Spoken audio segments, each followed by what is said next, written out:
मुंबई की पारसी कॉलोनी में एक परिवार में जन्मा एक लड़का। बचपन से ही उसे लड़कियों की तरह सजने संवरने का शौक था। लड़कियों के कपड़े पहनना, उनकी तरह रहना उसे भाता था। जिस उम्र में लड़के लड़कियों की तरफ आकर्षित होते हैं, उस उम्र में वो लड़कियों जैसा बनने के सपने देखता था। लेकिन परिवार को उसके तौर तरीकों पर ऐतराज था। कभी हाव भाव को लेकर, कभी चाल को लेकर उसे लगातार परिवार की ओर से तानाकशी का सामना करना पड़ता। लड़का अंदर ही अंदर घुट रहा था। अपनी पहचान को लेकर गहरे असमंजस में था। लेकिन आसपास के लोगों ने ना उससे बात की, ना उसे समझ पाने, स्वीकारने की कोशिश। हालात इतने बिगड़ गए कि लड़के के पास घर छोड़ देने के अलावा कोई चारा नहीं बचा। और घर छोड़ देने के कई सालों बाद सिमरन के रूप में उसे अपनी असली पहचान मिली। सिमरन, बहुत बहुत शुक्रिया हमारे साथ जुड़ने का। Thank you.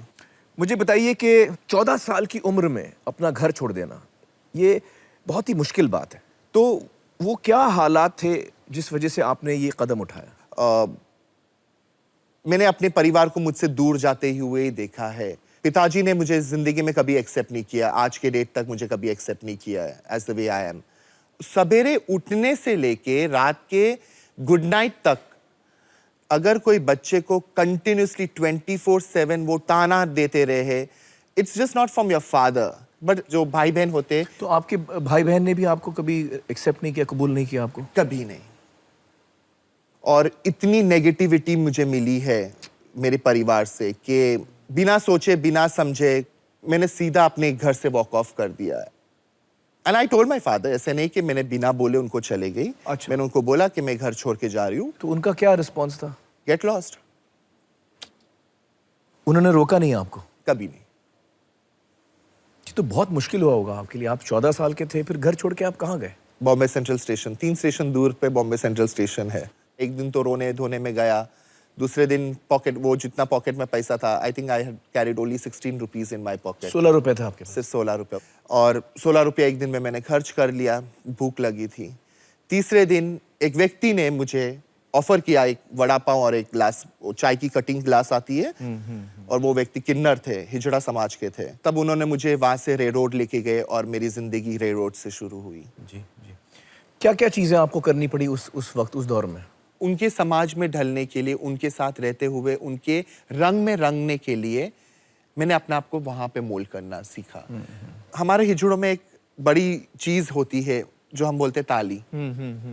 ताली एक्चुअली वहां पे मैंने सीखा। मुझे 4 महीने लगे मेरे शोल्डर लेंथ तक मेरे बाल आने के लिए। जी। मैंने भीख मांगना शुरू किया ट्रेन में, क्योंकि मुझे मेरा पेट पालना था।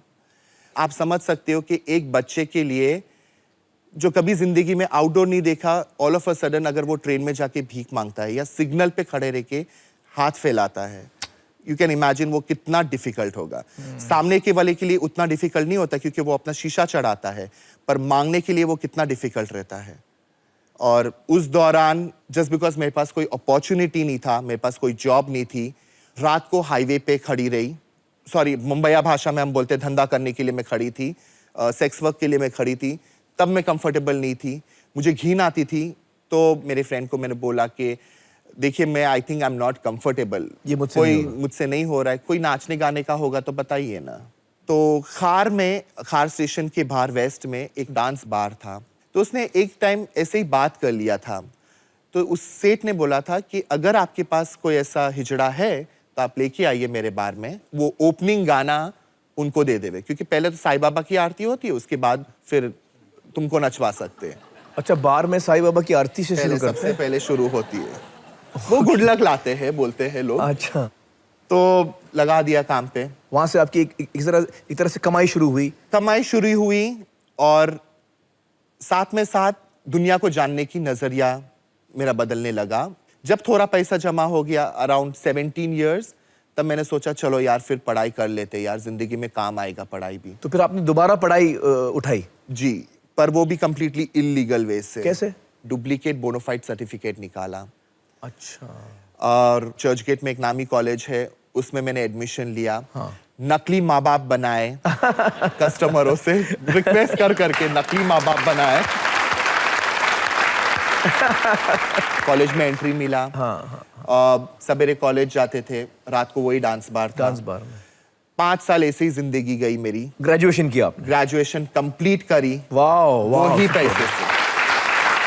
Amazing amazing. उसके बाद आपकी जिंदगी कैसे गई? आप एक दफा ग्रेजुएट हो गई, उसके बाद? उस दौरान हमारे बार में कभी कभार ये HIV प्रचार करने के लिए लोग आते थे, HIV के बारे में समझाने के लिए, उसके बारे में इंफॉर्मेशन जानकारी देना। तो वॉलंटियर बन गए वहां पे।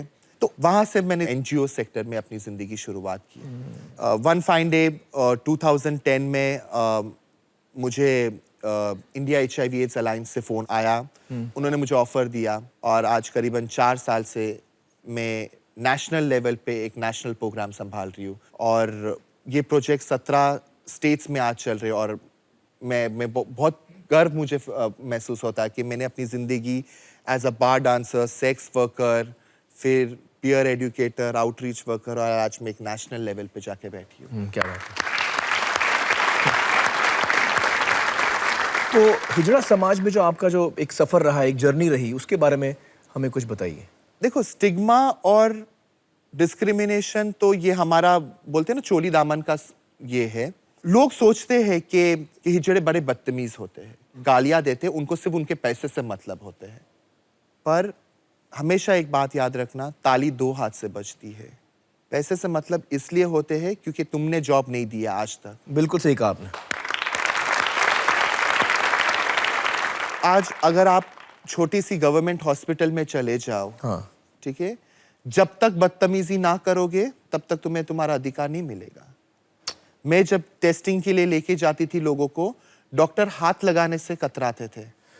दोस्तों, मैं सभी को बताना चाहूँगा कि सुप्रीम कोर्ट का हाल ही में एक जजमेंट आया है जिसके अनुसार जो हिजड़ा समाज है उनको तीसरा लिंग का ओहदा दिया गया है और अब जितने सरकारी डिपार्टमेंट्स हैं उन्हें भी इस बात को कबूल करना होगा और उस अनुसार ही आगे काम करना होगा। तो हमें बताइए, LGBT कम्युनिटी में हिजड़ों की क्या डेफिनेशन है या कहाँ आप अपने आप को पाते हैं? हिजड़ा वो इंसान होता है जो एक रिचुअल, एक कस्टम्स और एक परंपरा अपने खुद से जुड़ता है उसके साथ, उसको एक ओर्थ लेना पड़ता है, एक शपथ लेता है, तभी वो हिजड़ा कहलाता है। और हिजड़ा बेसिकली, हिजड़ा क्या होता है, क्या माँ बाप के साथ इंसान क्यों रहता है? एक सोशल सपोर्ट पाने के लिए।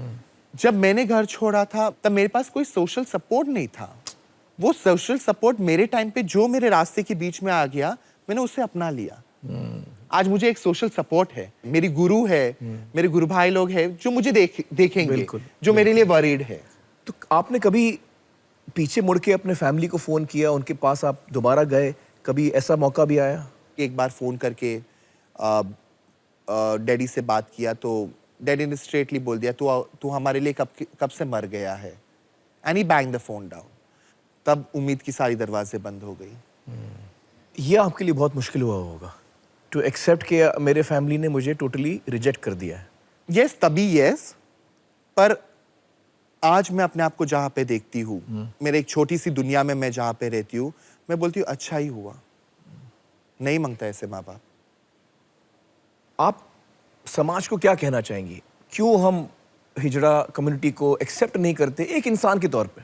ऊपर वाले को जिस नाम से भी बोलो, उसने सबसे ब्यूटीफुल और सबसे बेहतरीन चीज जो बनाई है इस दुनिया में, वो इंसान है। और यदि अगर हम उसी चीज की अगर हम कदर ना करें तो फिर वो कदर क्या हुई? हम डिसरिस्पेक्ट उससे ही कर रहे हैं। मुझे लगता है कि ये वक्त आ गया है कि हमें बदलना चाहिए और अपने अंदर झांक के अपने आप को पूछना चाहिए, मुझे क्या चीज़ रोक रही है कि मैं किसी इंसान को इज्जत और प्यार न दूं। बहुत बहुत शुक्रिया सिमरन जी हमसे बातचीत करने का। Thank you so much.